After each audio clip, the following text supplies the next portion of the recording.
Daniel Del Rey.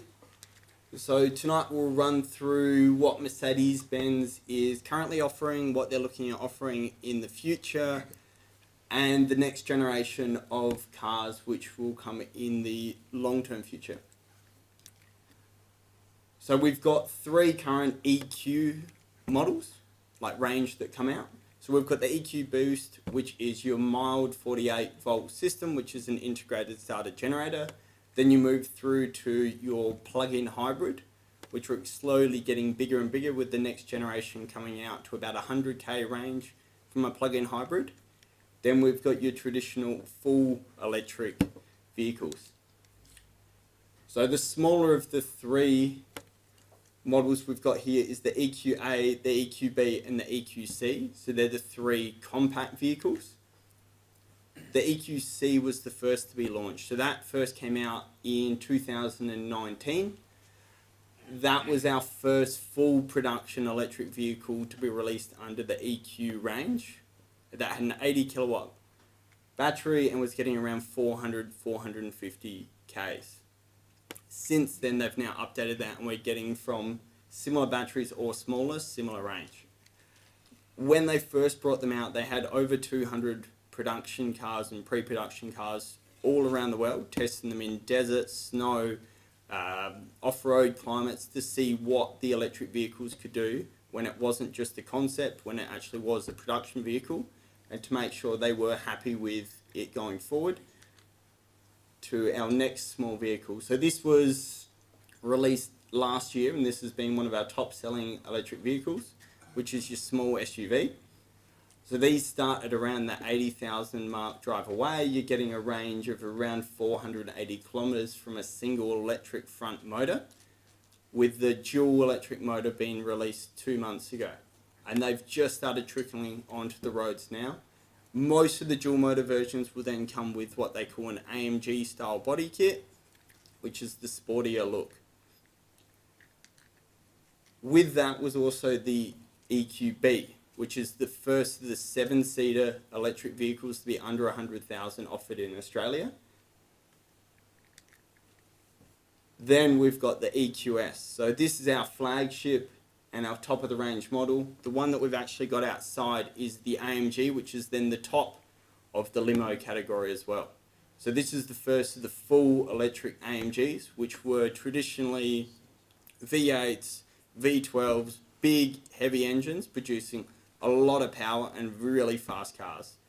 And that's where Emmanuele will take over. Emmanuele looks after all of our AMG models.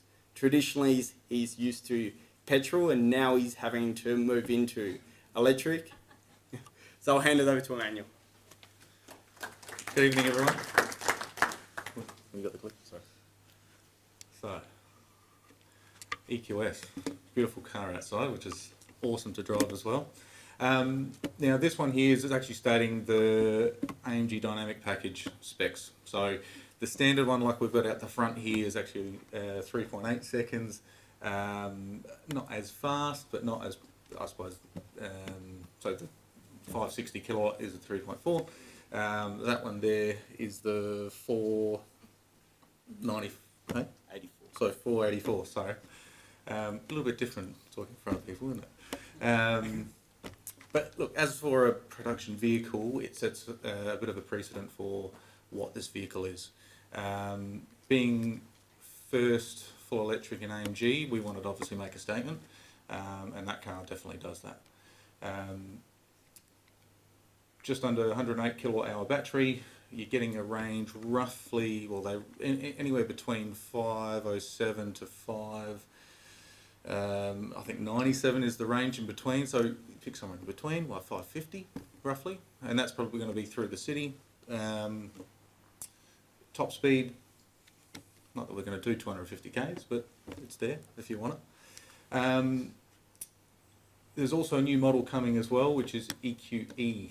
It's kind of like the little baby brother of it. It's going to be a roughly 20 to 25 centimeters shorter, so it's kind of going to be like a normal sedan size.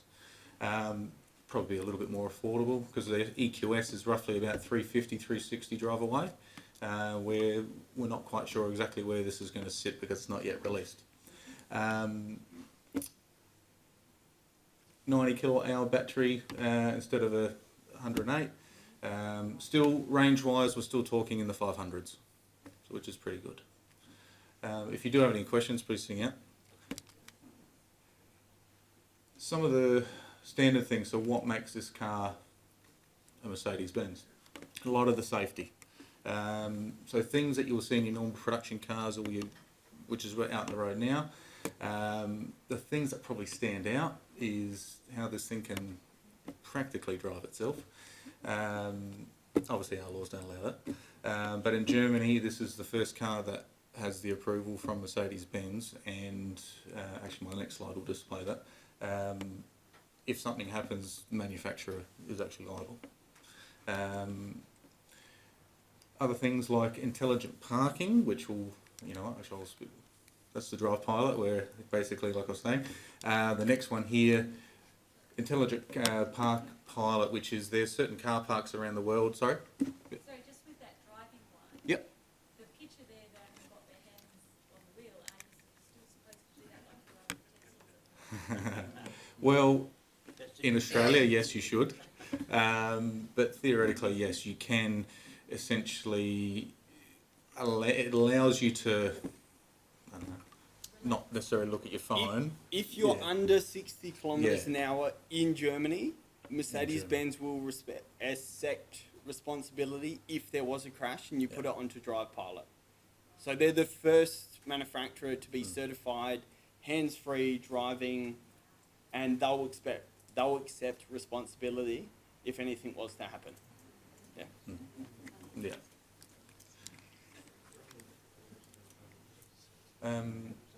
Yeah. And in the intelligent park is basically certain car parks around the world which are getting set up for this, where you can basically drive into a little valet area, set the car to go park yourself, you jump out, it goes up, parks itself, you come down, you get your phone out and command the car to come back, and it meets you where you are. I think that's pretty cool. And then what's to come? EQE and EQS SUV. So pretty much based on the same chassis as EQS and EQE. These are just the SUV versions. EQS being a 7-seater, EQE still being a 5-seat.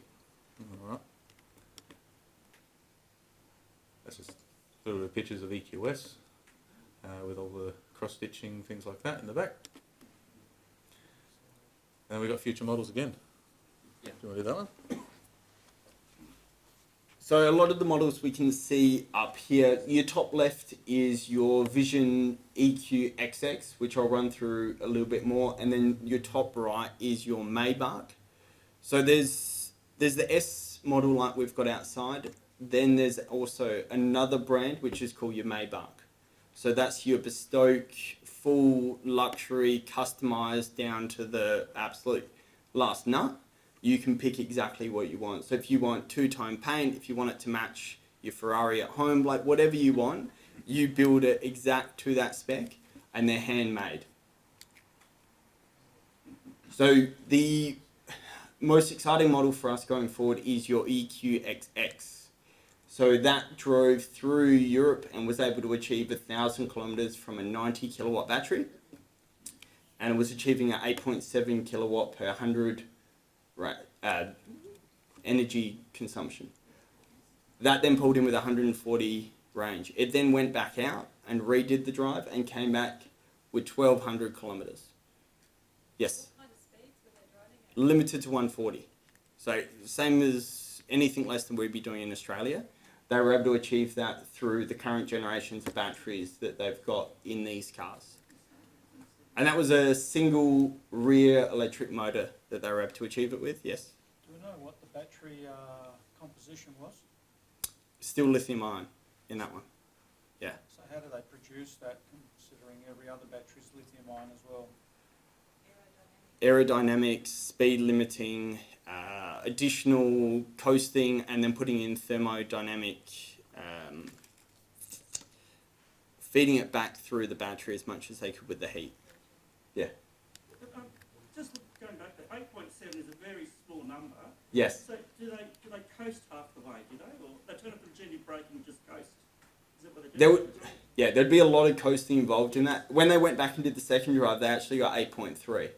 But that's a concept vehicle. So when you actually jumped into it and drove it day to day, they'd have to re-engineer the rear back seats to have more additional space in there. But it was just to prove that the benchmark's always been 1,000 kilometres from an electric vehicle. And with the current technology, we can achieve it, but there is some compromises. 8.7 is crazy. Yeah. That's top of good. Yeah. Crazy, yeah. So even if it came back and the production model was 10 or 11, that's still extremely good. For a large luxury car, it's very good. Yeah. Then you've got your G-Wagons. So you may have seen these on the road. These are the complete opposite to most of your EVs, your Leafs. So they are currently a 4-litre twin-turbo V8. You do not ask the fuel consumption when you sell one because idling's 13, 14 litres, and I've seen some come in where it's 22, 23. They're all big noise, big status. Now, if you could order one, it was a 2-year wait previously. If you could order one, they're about 400,000. This is the next generation of G-Wagon that'll be coming through. So the G-Wagon started as a off-road vehicle, then started being built into a luxury brand with hand-built interiors, different customization. Going forward, we'll then move into this EQG, which is the electric version of the same vehicle. It will still have to pass the same tests as the original G-Wagons, which is going up a 1.4 kilometre hill with 60-degree inclines while off-road, and being able to match everything that the previous models were able to do.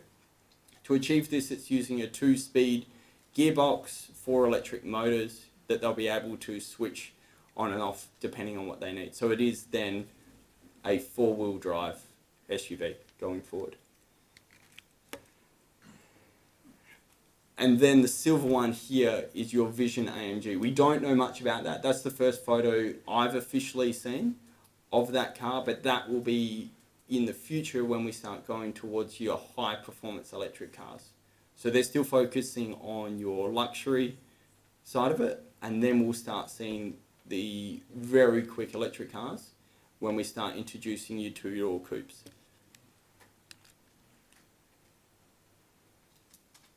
Was there any questions myself or Emmanuele could answer for you? Yes? When are you going to have stock of all of those? I've currently got a couple of EQS in stock now. Yeah. Most of the vehicles at the moment, you're looking at a 6 to 7 month wait, like most electric vehicles. There is some with a higher waiting list where you're out to about 12 to 14 months.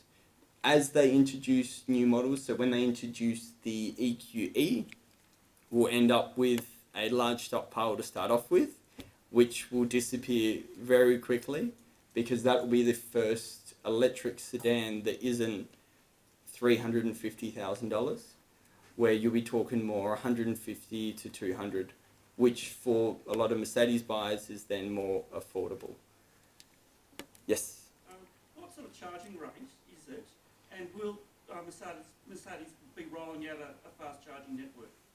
They won't have their own fast charging network. They're going through with ChargeFox. So they're currently partnered with ChargeFox for most of the vehicles to include free charging. The charge rate will depend on the vehicle, but something like the EQS is... Currently 11 will be 22. You can option the 22. Yeah. So you can get an 11 or a 22 on your AC and then 200 on your DC. Correct. Yeah, because it's a 400 volt system in those. Yes. This is a related question. Is it possible that feasible, well it's probably not feasible, is permitted to charge off a single phase power point? Yeah, of course. That's actually better. Yeah. So the slower the rate the charge that go in there, the more you can protect the battery. The EQS has its own built-in safety system where you can actually cut down the charge rate to protect the battery as well. Yes. Will they have the facility where you can plug the house in and run the house off the battery? Not in Australia yet. They do currently have two-way, like two-directional running in Japan because that's the biggest demand for it. They've spoke that they've got the technology there. It comes down to a lot of it is warranty issues. So you're essentially double using the battery with only half of it actually on the road. And if you're, as you know, depleting the battery charging home, it's going to put more stress on the battery. And then is it on your home and contents or is it on your car warranty, which is liable? Sorry, is that just vehicle to grid or vehicle to load, which would come in handy this past weekend? Right. Vehicle to load, yeah. Vehicle to vehicle, they haven't spoke to yet. Yeah. So it's more in Japan. It's a huge thing to be able to plug in your house and run it two-way. But in Australia, we don't have it as of yet. Oh, so Vehicle load? very Vehicle close. Oh no, like on our vehicles, we don't have vehicle to load yet. What is the battery warranty? 8 years or 160,000, and then the car's 5 years. A gentleman said something about is it a lithium-ion battery. Your answer inferred that they're looking at either blade batteries or something else, are they? There's always talking about different battery configurations they're looking at doing. They're looking at doing like a two-part battery, one for rapid charge, one for long distance.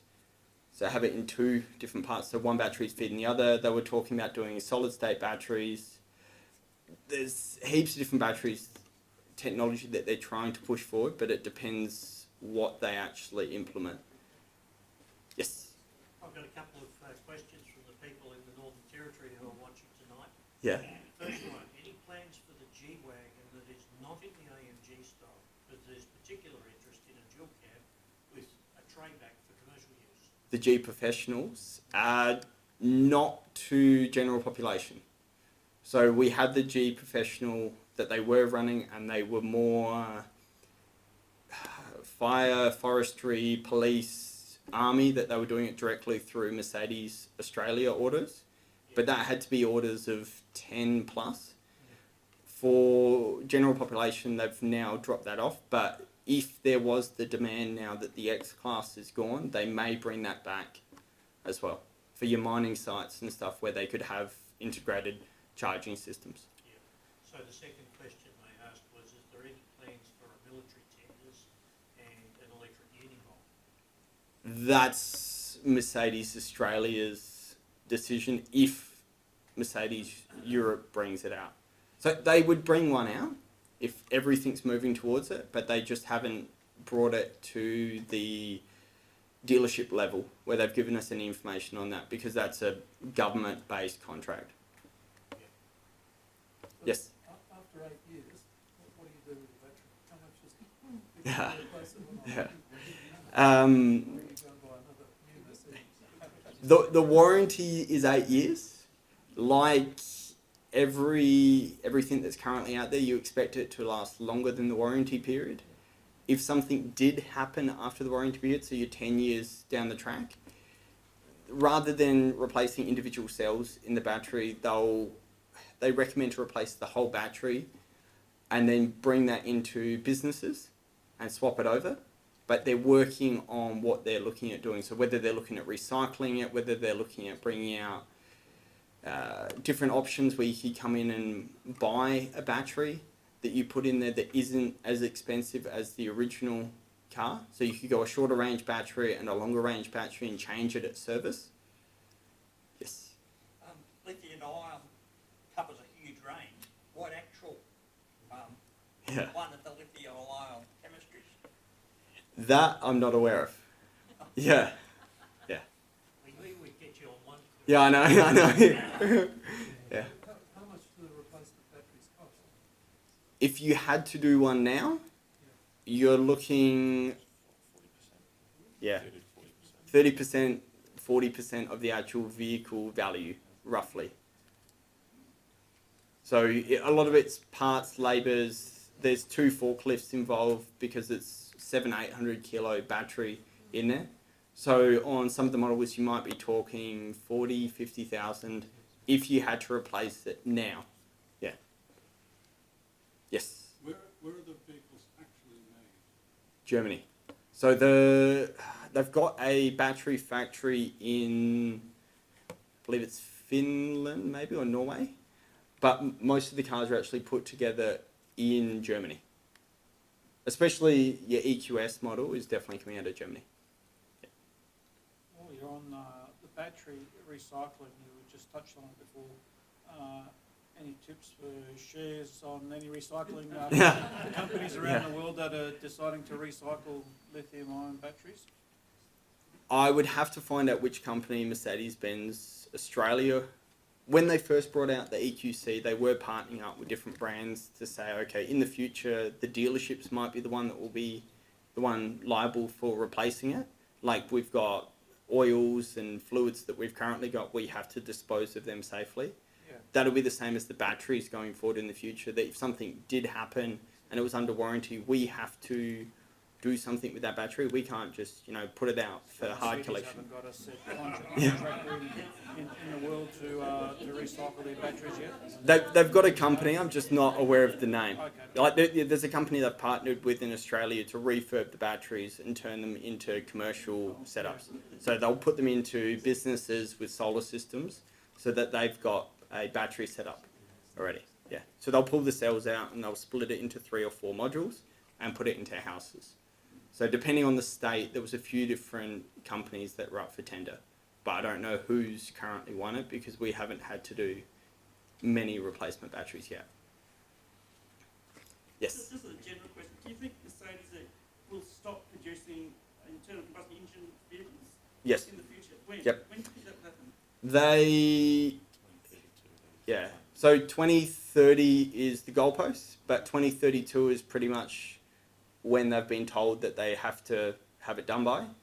Some of the smaller manufacturers then got given a couple extra years. So your Ferraris, Lamborghinis, Maserati, they got given a couple extra years to then catch up to a zero emissions is how they put it. So whether it's fully electric, whether it's hydrogen, however they get to zero emissions on their testing, that's what they need to have at that point. 8 years. Yeah. Yeah. So any new generation car we've got that's came through is now moving to a mild hybrid as a minimum, if not plug-in. Yeah. Yes. Reagan, the rear drive motor in the EQS, Yeah. is it the 6-phase motor? That's probably more of an AMG question. Yeah. Nah, Yeah. the ins and outs. I don't know if that's the 6-phase on that one, sorry. And for your EQXX, the drag coefficient is 0.17. So that's why it gets the range it does. Yeah. Because they maintain speed and roll speed purely because of the fact that it moves through the air better than a bar of soap. So a bug on the windscreen would slow it down. Yeah, that's Yeah. right. Yeah. Yeah. Yes. With your existing ones, the EQC and the EQA, like how popular have they been in terms of selling? The EQA single motor version we've got, because that's now dropped below the luxury car limit. Really? Yep. So that's now sitting below that, so you're not paying luxury car tax on that. The moment they announced that in South Australia, our orders suddenly peaked, and especially interstate as well. The straight after tax time when most states changed their rules and luxury car tax changed around Australia and stamp duty changed, you saw a big uptake of the EQA, and that pushed the orders out for 12 to 14 months. So what's the current price for that, for the entry? 81, 82, drive away. Yeah.